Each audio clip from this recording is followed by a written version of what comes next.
تو نبی پاک فرماتے ہیں قرآن پڑھنے والے کہ یہی لوگ اللہ والے اور خواص میں شامل ہیں، خاص لوگوں میں شامل ہیں، اللہ والے ہیں جو قرآن پڑھنے والے ہیں۔ اب سوچو کہ ہم قرآن کتنا پڑھتے ہیں۔ اب چند سورتوں کی فضیلت بھی سن لو۔ بندہ کہ یار پورا قرآن پڑھنے میں تو ٹائم لگے گا، پورا ہی پڑھنا ہے، لیکن جب جب موقع ملے تو میں کچھ آپ کو خاص صورتیں بتا دیتا ہوں جس کی برکتیں سنتے جاؤ۔ پیارے آقا علیہ الصلوۃ والسلام فرماتے ہیں اپنے گھروں کو قبرستان مت بناؤ، بے شک جس گھر میں سورہ بقرہ پڑھی جاتی ہے شیطان اس گھر سے بھاگ جاتا ہے۔ جب جب 2.5 پارے 2.25 پارے ہیں، اگر صحیح پڑھنا ہے تو 1 گھنٹے میں ہو جاتی ہے سورہ بقرہ، 1 گھنٹہ نہیں ہے۔ شیطان بھاگ جائے، برکتیں آ جائیں گی نا۔ جس گھر میں شیطان ہوگا کدھر سے برکتیں آنی ہیں؟ تو سورہ بقرہ اپنے گھر میں پڑھیں، جب جب مہینے میں 1 بار پڑھ لیں، روز کا آدھا پارہ پڑھیں تو 4 دن میں 5 دن میں سورہ بقرہ ختم ہو جائے گی۔ پڑھنے والے تو بنے نا۔ سنیے سورہ کہف کی کیا فضیلت ہے۔ پیارے آقا علیہ الصلوۃ والسلام فرماتے ہیں جو سورہ کہف کی پہلی 10 آیتیں یاد کر لے دجال سے محفوظ رہے گا۔ صرف 10 آیتیں۔ ایک اور جگہ نبی پاک نے فرمایا جو سورہ کہف کی آخری 10 آیتیں یاد کر لے دجال سے محفوظ رہے گا۔ اور سبحان اللہ، اب جمعے کے دن سورہ کہف پڑھیں، اس کی الگ فضیلت ہے۔ سورہ یاسین کثرت سے پڑھا کریں۔ پیارے آقا فرماتے ہیں بے شک ہر چیز کا دل ہے اور قرآن کا دل سورہ یاسین ہے۔ جو 1 مرتبہ سورہ یاسین پڑھے گا اس کے لیے 10 مرتبہ قرآن پڑھنے کا ثواب لکھا جائے گا۔ اللہ کی رحمت تو دیکھو، سورہ یاسین 12-10 منٹ میں پوری ہو جاتی ہے، 10 قرآن کا ثواب۔ ہم سے گھنٹوں ٹی وی دکھوا لو، ہم سے گھنٹوں فون پہ بات کروا لو، 10 منٹ سورہ یاسین کے لیے ٹائم نہیں نکل۔ کتنی دوری ہے قرآن سے، سوچئے۔ سورہ دخان یہ بھی تقریباً 3 صفوں کی سورت ہے، بہت جلدی پوری ہو جاتی ہے۔ فضیلت سنو، پیارے آقا علیہ الصلوۃ والسلام نے فرمایا، ترمذی کی حدیث، جو کسی رات میں سورہ دخان پڑھے گا تو صبح ہونے تک 70,000 فرشتے اس کے لیے دعائیں مغفرت کرتے رہے۔ ہم ایک امام صاحب سے دعا کرا کے بڑے خوش ہوتے ہیں، یار فلاں مولانا صاحب آئے تھے، میں نے ان سے دعا کرائی، بڑی اچھی بات ہے، بزرگوں سے کرانی چاہیے، مگر اس بندے کی خوش قسمتی کے کیا کہنے کہ 70,000 فرشتے ساری رات اس کے لیے دعا کر رہے ہیں۔ پڑھ لیجئے سورہ دخان، کتنی دیر لگتی ہے سورہ دخان پڑھنے میں؟ سبحان اللہ۔ سورہ ملک یہ مدنی انعام بھی ہے، روزانہ رات کو جو سورہ ملک پڑھتے ہیں انہیں مبارک ہو۔ دعوت اسلامی کے مدرسۃ المدینہ بالغان میں بھی پڑھ کر سنائی جاتی ہے۔ نبی پاک علیہ الصلوۃ والسلام نے فرمایا بے شک قرآن میں 30 آیتوں پر مشتمل ایک سورت ہے جو اپنے قاری کے لیے شفاعت کرتی رہے گی یہاں تک کہ اس کی مغفرت کر دی جائے گی۔ یہ تبارک الذی بیدہ الملک ہے، 30 آیتوں والی سورت ہے، چند منٹ لگتے ہیں۔ اے میرے میٹھے اسلامی بھائیوں، میں نے مختصر وقت میں آپ کو کچھ قرآن پاک کے فضائل بیان کیے ہیں، کچھ اہمیت اجاگر کرنے کی کوشش کی ہے۔ سورہ اخلاص کتنی مختصر سورت ہے، اللہ کی رحمت دیکھو ہم پر کتنا برسنا چاہتی ہے۔ پیارے آقا علیہ الصلوۃ والسلام نے فرمایا، مسلم شریف کی حدیث ہے، آقا فرماتے تم میں سے کوئی شخص رات میں 1/3 قرآن کیوں نہیں پڑھتا، 1/3 قرآن کیوں نہیں پڑھتا؟ صحابہ کرام نے عرض کیا حضور کوئی شخص 1/3 قرآن، 1/3 قرآن رات میں کیسے پڑھ سکتا ہے؟ نبی پاک علیہ الصلوۃ والسلام نے فرمایا قل هو اللہ احد 1/3 قرآن کے برابر ہے۔ گویا کوئی 3 بار سورہ اخلاص پڑھ لے پورے قرآن کا ثواب عطا، اور کمال کا وظیفہ ہے۔ مگر ہم غلطی یہ کرتے ہیں کہ ہم اتنے مبارک وظیفے کو کثرت سے نہیں پڑھتے۔ آج بہت خوبصورت ایک روایت سنانے جا رہا ہوں۔ نبی پاک علیہ الصلوۃ والسلام کے صحابہ، بعض صحابہ نے فرمایا کہ جس مجلس میں، جس محفل میں، جس اجتماع میں سرور کائنات صلی اللہ تعالی علیہ وسلم پر درود پاک پڑھا جاتا ہے، اس مجلس سے ایک نہایت پاکیزہ خوشبو مہکتی ہے۔ ہم نارملی خوشبو لگاتے وقت کیا پلان کرتے ہیں کہ ایسی خوشبو ہو کہ تھوڑا دور تک جائے۔ عطر والے کو کہتے ہیں نا یار ذرا لانگ لاسٹنگ دینا، ایسا عطر پرفیوم دینا جو دیر تک رہے اور دور تک مہکے۔ آؤ میں بتاتا ہوں درود پڑھنے والوں، جب تم درود پڑھتے ہو تو خوشبو کدھر تک جاتی ہے؟ صحابہ کہتے ہیں جب کسی مجلس میں، کسی محفل میں درود پڑھا جاتا ہے تو اس درود کی مہک آسمانوں تک جاتی ہے، اور وہاں اللہ کے فرشتے اس خوشبو کو جب محسوس کرتے ہیں تو کہتے ہیں زمین پر کسی مجلس میں ہو نہ ہو کہیں آقا کے دیوانے جمع ہو کر نبی پاک پر درود و سلام کا نذرانہ پیش کر رہے ہیں.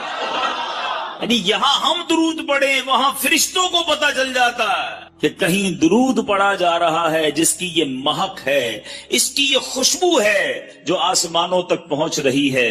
اللہ اکبر. نبی پاک علیہ الصلوۃ والسلام ایسے، ان کا ذکر اتنا مہکا، ان کی بات کرے تو خوشبو نکلے، تو خود نبی پاک علیہ الصلوۃ والسلام کی خوشبو کا عالم کیا ہوگا.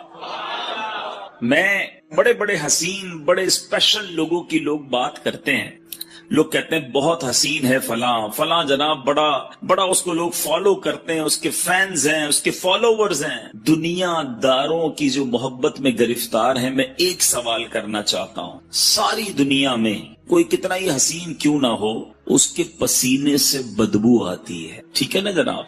کوئی کتنا ہی طرح دار کیوں نہ ہو، ایٹیکیٹس والا کیوں نہ ہو، جو بڑا نازک کیوں نہ ہو، مگر جب وہ تھوکتا ہے تو اس کے تھوک سے لوگوں کو گھن آتی ہے. Nobody like it. کس کو تھوک اچھا لگتا ہے؟ میں سرور کائنات علیہ الصلوۃ والسلام کے مبارک چہرے کی بات نہیں کروں گا کہ اس چہرے میں تو رب نے کیسا حسن عطا فرمایا کہ مولانا حسن ادا خان صاحب لکھتے ہیں ایسا تجھے خالق نے طرح دار بنایا، ایسا تجھے خالق نے طرح دار بنایا، یوسف کو تیرا طالب دیدار بنایا.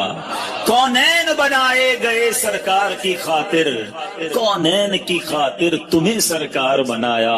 تو نبی پاک کے مبارک چہرہ انور اور اس کے حسن کی بات آج نہیں کریں گے، پیارے آقا کے ان ہاتھوں کی بات نہیں کریں گے کہ جس طرف اٹھ گئی دم میں دم آ گیا، اس نگاہ عنایت پہ لاکھوں سلام، ہاتھ جس سمت اٹھا غنی کر دیا، موجے بحر سماحت پہ لاکھوں سلام. ہم اس کی بھی بات نہیں کریں گے. پیارے آقا کے مبارک دور و نزدیک کے سننے والے وہ کان لالے کرامت پہ لاکھوں سلام، اس کی بھی بات نہیں کرتے، بلکہ ہم صرف ان دو چیزوں کی بات کرتے ہیں کہ جس سے عموماً لوگ دور بھاگتے ہیں. میں اور آپ پرفیوم کیوں لگاتے ہیں، عطر کیوں لگاتے ہیں؟ کہ میرے اور آپ کے پسینے سے کسی کو بدبو نہ پہنچے. ایسا ہی ہے نا، بندہ اپنے پسینے سے کسی اور کو تکلیف نہ ہو، اچھی بات ہے، سنت کی نیت بھی ہو اور یہ بھی ساتھ نیت ہو کہ میری وجہ سے کسی مسلمان کو تکلیف نہ ہو، عطر لگانے کا بھی ثواب ملے گا. لیکن آج بتاتا ہوں میرے آقا کا پسینہ کیسا تھا، نبی پاک کا لعاب دہن کیسا تھا. We just talk about these two things. ہم فقط ان دو چیزوں کی آج بات کرتے ہیں، ذرا غور کیجئے. باقی نبی پاک کے کمالات تو بیان ہی نہیں کر سکتے نا. بڑے بڑے علماء نے کوشش کی، عاشقوں کے امام نے بھی قلم اٹھایا، جس نے بھی کوشش کی وہ عاجز ہو گیا، حیران ہو گیا. کیا خوب لکھتے ہیں اعلی حضرت، سرور کہوں کہ مالک و مولا کہوں تجھے، باغ خلیل کا گل زیبا کہوں تجھے. آقا تیرے تو وصف عیب تناہی سے ہے بری، حیران ہوں میرے شاہ میں کیا کیا کہوں تجھے. آج اس شعر کا مطلب بھی تھوڑا سا سمجھ لو. عیب تناہی، علماء بیٹھے ہیں ماشاءاللہ، یہ کیا ہے، اس کے پیچھے کیا لکھا ہے اعلیٰ حضرت نے. مثال کے طور پہ اگر آج میں آپ سب کو کاغذ بھی دے دوں، قلم بھی دوں، اور کہوں ذرا لکھو کسی پرسنل، جس شخصیت سے آپ پیار کرتے ہیں اس کے اوصاف لکھیں، اس کی خوبیاں لکھیں. آپ لکھنا شروع کریں گے، 10 لکھ دیں گے، 15 لکھ دیں گے، 50 لکھ دیں گے. اس کے بعد آپ مجھے سارے ہی قلم کاغذ واپس دے دیں گے کہ بھائی آپ نے کیا لکھا. آپ لکھیں گے بڑا حسین ہے، خوبصورت ہے، ملنسار ہے، مسکراتا ہے، مدد کرتا ہے، خیال کرتا ہے، حوصلہ بڑھاتا ہے. 10 15 20 پھر رک جائے گی نا قلم، اسٹاپ. آپ کہیں گے جناب یہ جس سے میں پیار کرتا ہوں نا یہ اس کی تعریف ہے. اعلیٰ حضرت کہتے ہیں یہ جو چیز ختم ہو جاتی ہے نا، تعریف رک جاتی ہے، تعریف اینڈ ہو جاتی ہے، یہ بھی تو ایک عیب ہے. تناہی اینڈ ہو جانا. اعلیٰ حضرت کہتے ہیں نبی پاک کی ذات وہ ہے جن کے اوصاف ختم ہی نہیں ہوتے ہیں. 1400 سال سے زیادہ وقت گزر گیا ہے، آج تک لکھنے والے لکھ رہے ہیں. بات ہے کہ پوری نہیں ہو رہی ہے، بات ہے کہ ختم ہی نہیں ہو رہی ہے. امام لکھتے ہیں تیرے تو وصف عیب تناہی سے ہیں بری، حیران ہوں میرے شاہ میں کیا کیا کہوں تجھے. لیکن رضا نے ختم سخن اس پہ کر دیا، خالق کا بندہ خلق کا آقا کہوں تجھے۔ تو نبی پاک علیہ الصلوۃ والسلام کی فقط ان دو چیزوں کی بات کرتے ہیں۔ آپ نے ذکر مصطفیٰ درود پاک کے بارے میں سنا نا کہ آقا کا ذکر کرو تو آسمان تک خوشبو جاتی ہے، کیوں نہ خوشبو جائے؟ نبی پاک خود کتنے مہکے مہکے، اللہ اکبر۔ میرے آقا جس گلی سے گزر جاتے ہیں نا، جس گلی سے نبی پاک گزر جاتے وہ سڑک مہک جایا کرتی، وہ گلی خوشبودار ہو جایا کرتی۔ صحابہ کرام کو جب نبی پاک کو تلاش کرنا ہوتا کسی سے پوچھتے نہ تھے کہ نبی پاک کہاں گئے ہیں، سڑک کے کنارے کھڑے ہوتے، خوشبو بتا دیتی کہ آقا گزر کر گئے ہیں۔ اور اسی بات کو بریلی کے تاجدار نے، امام عشق و محبت نے کیا خوبصورت انداز میں لکھا، فرماتے کیا مہکتے ہیں مہکنے والے، لگا لو خوشبوئیں جتنی لگانی ہے، مہکنے والوں سنو کیا مہکتے ہیں مہکنے والے، بو پہ چلتے ہیں بھٹکنے والے ہیں، امبر زمین۔ اعلیٰ حضرت کہتے ہیں بتاؤں نبی پاک جس سڑک سے جس گلی سے گزرتے وہ گلی پہچانی کیسی جاتی؟ کہتے ہیں امبر زمین، عبیر ہوا، مشک تر غبار۔ آقا جس گلی سے گزرتے زمین امبر کی ہو جاتی، ہوا عبیر ہو جاتی، اور غبار جو تھا مٹی جو ہے وہ مشک جیسی ہو جاتی۔ امبر زمین، عبیر ہوا، مشک تر غبار، ادنا سی یہ شناخت تیری۔ جو ہے وہ ایک صحابی آئے نبی پاک علیہ الصلوۃ والسلام کی بارگاہ میں، کہا حضور بچی کی شادی ہے اور خوشبو درکار ہے۔ پیارے آقا علیہ الصلوۃ والسلام نے فرمایا کل آنا، ایک کھلے منہ والی شیشی لانا، ساتھ ایک لکڑی کا ٹکڑا بھی لے آنا۔ صحابی دوسرے دن پہنچ گئے، نبی پاک علیہ الصلوۃ والسلام نے انہی صحابی کے سامنے، دیکھو یہ عشق کا امتحان دیکھو، انہی صحابی کے سامنے اپنے مبارک ہاتھوں سے پسینہ نکالنا شروع کیا اور اس شیشی کے اندر بھرنا شروع کیا۔ مانگا عطر ہے اور دیا پسینہ جا رہا ہے، مگر صحابی کا بلیف دیکھو، یقین دیکھو، عرض نہیں کیا کہ حضور بچی کی شادی ہے، عطر چاہیے، آپ پسینہ دے رہے ہیں۔ پیارے آقا نے جب شیشی بھر گئی فرمایا اپنی بیٹی کو کہنا جب خوشبو کی ضرورت ہو اس لکڑی کے ٹکڑے سے اس عطر کو، اس پسینے کو اپنے جسم پر لگا لیا کرے۔ صحابی بیٹی کے پاس لے کر کے، دلہن ہے، میری اسلامی بہنیں سوچیں، عشق دیکھو، آج دلہن کے نخرے ہی ختم نہیں ہوتے، باپ قرضے میں چلا جائے، اس کی فرمائشیں ختم نہیں ہوتی ہیں۔ وہ بھی ایک دلہن تھی کہ باپ سے خوشبو مانگا تھا اور نبی پاک کا وہ پسینہ لے کر آئے۔ فرما بردار بیٹی نے کوئی اعتراض نہ کیا کہ بابا جان آج تو شادی کا دن ہے، خوشبو درکار ہے۔ اگر نبی پاک نے اپنا پسینہ بھیجا ہے تو یہی کمال ہوگا، یہی بہتر ہوگا۔ اس دلہن نے پسینہ لگانا شروع کیا۔ آج میں اور آپ عطر لگائیں، دوسرے کمرے میں خوشبو نہیں جاتی۔ آؤ بتاؤ میرے آقا کے پسینے نے کیا کمال کیا۔ علماء موجود ہیں، حدیث کی کتابوں میں یہ الفاظ ہیں کہ جیسے ہی اس دلہن نے پسینہ ملا پورے مدینے میں اس کی خوشبو پھیلنا شروع ہو گئی۔ وہ جو گھر ہے جس گھر میں وہ دلہن رہتی تھی، وہ صحابی رہتے تھے، محلے کے اندر بیت المطیبین، خوشبوؤں والے گھر کے نام سے مشہور ہو گیا۔ اللہ اکبر، میرے آقا کا ایسا معجزہ ہو، اعلیٰ حضرت کا قلم کیسے خاموش رہ سکتا ہے؟ عاشقوں کے امام لکھتے ہیں واللہ جو مل جائے میرے گل کا پسینہ، واللہ جو مل جائے میرے گل کا پسینہ، مانگے نہ کبھی عطر نہ پھر چاہے دلہن پھول۔ ارے آقا کا پسینہ مل جائے تو نہ دلہن کو پھول چاہیے نہ دلہن کو جناب عطر چاہیے۔ اب یہ تمام باتیں سنتے ہیں نا تو ایمان تازہ ہو جاتا ہے کہ کیا منظر ہوتا ہوگا۔ آقا جس گلی سے گزرتے ہوں گے، صحابہ ہاتھ باندھے باندھے پیچھے چلتے ہوں گے، خوشبوئیں بھی سونگتے ہوں گے۔ 1400 سال پرانی بات ہے، مگر سچی بات بتاؤں، آج بھی ہاں جو مدینے شریف گئے ہیں نا وہ میری بات مانیں گے۔ آج بھی اگر کوئی عاشق رسول مدینے چلا جائے، نبی پاک کے مبارک تھوک مبارک کی بات کریں، اللہ اکبر، پیارے آقا کی بارگاہ میں اہل مدینہ آتے، دور دور سے لوگ آتے، کہتے حضور ہمارے کنویں کا پانی کھارا ہے۔ آپ کے یہاں بھی کبھی بورنگ میں کھارا پانی نکل آئے؟ اب تو RO پلانٹ وغیرہ سنا لگتے ہیں لیکن پھر بھی ویسا میٹھا نہیں ہوتا. سنو صحابہ کے پاس کون سا پلانٹ تھا. کھارا کنواں میٹھا کرنا ہوتا تو کہاں جاتے تھے؟ نبی پاک کے در پر آتے تھے. انہیں پتا تھا جو مانگو آقا عطا فرماتے ہیں. واہ کیا جود و کرم ہے شہ بطحا تیرا، نہیں سنتا ہی نہیں مانگنے والا تیرا. تو آقا علیہ الصلوۃ والسلام کی بارگاہ میں آئے، آ کر عرض کرتے حضور پانی کھارا ہے، ہمارے کنویں کا پانی کھارا ہے. نبی پاک کلی فرما کر، کبھی کلی فرما کر پانی دے دیتے، کبھی خود تشریف لے جا کر کنویں پر کلی فرماتے.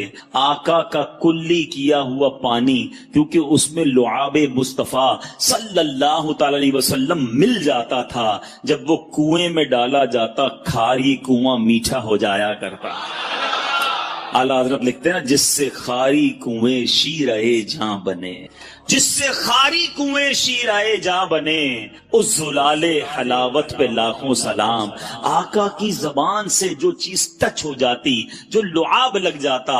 ایک صحابی، ان کا نام ہے حضرت عتبہ بن فرقد رضی اللہ تعالیٰ. آپ کی 4 بیویاں تھیں، 4 ازواج تھیں. آپ کی بیویاں، آپ کی ازواج سوچتی کہ حضرت عتبہ خوشبو کون سی لگاتے ہیں. وہ بڑی مہنگی مہنگی خوشبو لگاتی، مگر حضرت عتبہ کی خوشبو سے آگے نہ بڑھ پاتی. دیکھ، اور گھر میں بیوی زوجہ تو دیکھ لیتی ہے نا کہ عطر کون سا لگایا جا رہا ہے، کبھی عطر لگاتے بھی نہیں دیکھا. ایک بار ایک زوجہ نے آپ سے عرض کی حضور یہ بتائیں آپ خوشبو کون سی لگاتے ہیں؟ ہم ساری مل کر کوشش کرتی ہیں کہ آپ کی خوشبو کے برابر آ جائیں، مگر آپ کی خوشبو بڑی عرفہ و اعلیٰ ہے، آپ بتائیں تو صحیح کون سی خوشبو یوز کرتے ہیں. آپ نے فرمایا میں کوئی خوشبو نہیں لگاتا.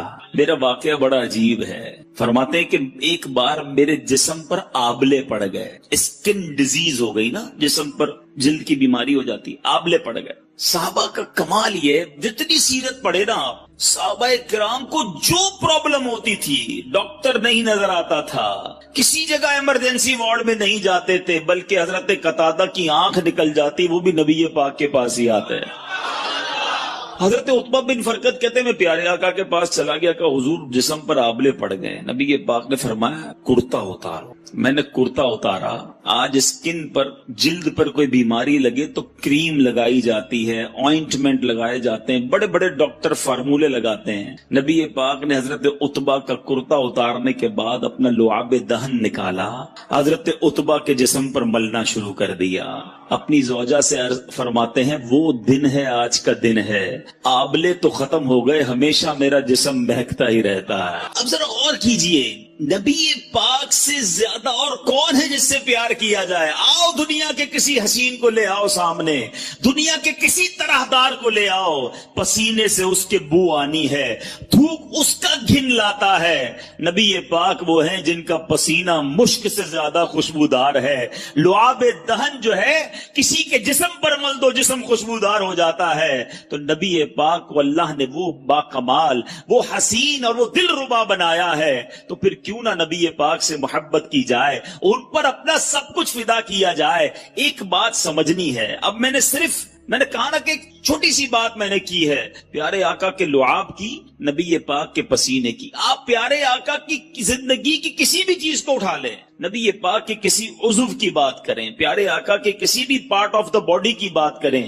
اس کے مقابلے میں با کمال اور دنیا میں کوئی چیز نہیں ملے گی. نبی پاک کی باتیں، پیارے آقا کی پرخیف گفتگو کی بات کریں، ایسا بولنے والا سارے جہان میں کوئی اور نہیں ملے گا. نبی پاک کی عادتوں کی بات کریں، ایسی عادتیں دنیا میں کہیں نہیں ملے گی. اور ایسے کیسے ملے گا جب نبی پاک کو رب نے حبیب بنایا، اپنا حبیب بنایا، تو پھر پیارے آقا جیسا پھر کسی کو نہ بنایا. اور یہ بات میں نہیں کہتا، ایک بار پیارے آقا علیہ الصلوۃ والسلام نے خود جبریل امین سے ارشاد فرمائی. حدیث کا مضمون ہے، جبریل یہ تو بتاؤ، تم نے سارے نبیوں کو دیکھا ہے، سارے جہان کو دیکھا ہے، کیا تم نے ہم جیسا، مجھ جیسا کسی اور کو پایا؟ جبریل امین کا جو جواب ہے نا، وہ میں اعلیٰ حضرت کے شعر کے ذریعے دینا چاہتا ہوں. اعلیٰ حضرت لکھتے ہیں یہی بولے سدرا والے، سدرۃ المنتہا پہ رہتے ہیں نا جبریل امین، یہی بولے سدرا والے چمنے جہاں کے تھالے. آقا ہم نے ساری دنیا کو دیکھا، ساری دنیا کو چھان ڈالا، یہی بولے سدرا والے چمنے جہاں کے تھالے، سبھی میں نے چھان ڈالے،